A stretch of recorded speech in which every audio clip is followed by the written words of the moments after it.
السلام علیکم۔ آج میں آپ کو سنانے جا رہی ہوں خوبصورت لڑکی کی محبت۔ یہ داستان ایک خوبصورت لڑکی زہرا اور ایک ہونہار نوجوان عمیر کی ہے، جن کی محبت سچائی اور وفا کی ایک عظیم مثال بن گئی۔ زہرا اور عمیر کا تعلق ایک چھوٹے سے گاؤں سے تھا، جہاں زندگی کے رنگ سادہ تھے لیکن دل کے احساسات بہت گہرے تھے۔ زہرا اور عمیر بچپن کے دوست تھے۔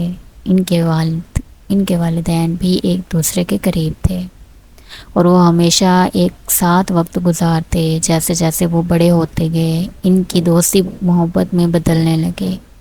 عمیر نے پہلی بار محسوس کیا کہ زہرا اس کے دل کے بہت قریب ہے۔ وہ اس کے بغیر کسی بھی خوشی کا تصور نہیں کر سکتا تھا۔ زہرا بھی دل ہی دل میں عمیر سے محبت کرتی تھی، لیکن شرمیلی بولنے کی وجہ سے کبھی اپنے جذبات کا اظہار نہیں کر سکے۔ وقت گزرتا گیا اور ایک دن عمیر نے ہمت کر کے زہرا کو اپنی محبت کا احساس دلایا۔ زہرا بھی خاموش نہ رہ سکی اور اس نے اپنی محبت کا اعتراف کر لیا۔ یہ لمحہ ان دونوں کے لیے دنیا کی سب سے بڑی خوشی لے کر آیا تھا۔ عمیر اور زہرا نے ایک ساتھ زندگی گزارنے کا خواب دیکھنا شروع کر دیا۔ ان کے دلوں میں بے شمار امیدیں اور خوشیاں بسی تھیں، لیکن ان کی خوشیاں زیادہ دیر برقرار نہ رہ سکیں۔ زہرا کے والدین نے اس کا رشتہ کسی اور سے طے کر دیا تھا۔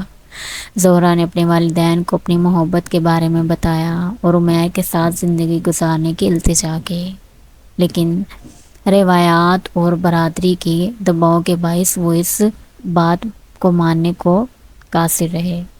عمیر کے لیے یہ بہت بڑا صدمہ تھا، لیکن اس نے ہار نہیں مانی اور زہرا کے والدین کو منانے کی ہر ممکن کوشش کی۔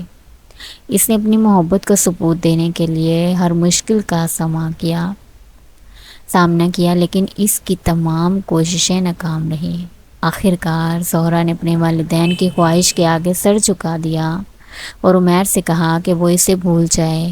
یہ الفاظ عمیر کے دل کو توڑ دینے والے تھے، مگر اس نے زہرا کی خوشی کی خاطر اپنے دل کو پتھر بنا لیا اور اسے آزاد کر دیا۔ زہرا کی شادی ہو گئی اور وہ دوسرے شہر چلی گئی، لیکن اس کے دل میں عمیر کی محبت ہمیشہ زندہ رہی۔ ادھر عمیر نے بھی اپنی زندگی زہرا کی یاد میں گزار دی۔ اس نے کبھی اس کی جگہ کسی اور کو نہیں دیا۔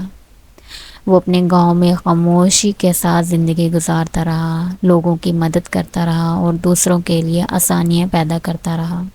سالوں بعد جب زہرا دوبارہ گاؤں آئی تو اس نے دیکھا کہ عمیر اب بھی اس کی محبت میں ویسے ہی قائم ہے۔ اس کی آنکھوں میں وہی چمک تھی جو برسوں پہلے زہرا کے لیے تھی۔ زہرا نے عمیر کی محبت کو محسوس کیا اور اسے سمجھا کہ عمیر نے اس کے بغیر اپنی زندگی کو قربانی میں بدل دیا۔ وہ دونوں ایک دوسرے کو دیکھ کر خاموشی سے مسکرا دیے اور دل میں اس بات کا عہد کیا کہ محبت کا نام ہمیشہ وفا اور قربانی ہے۔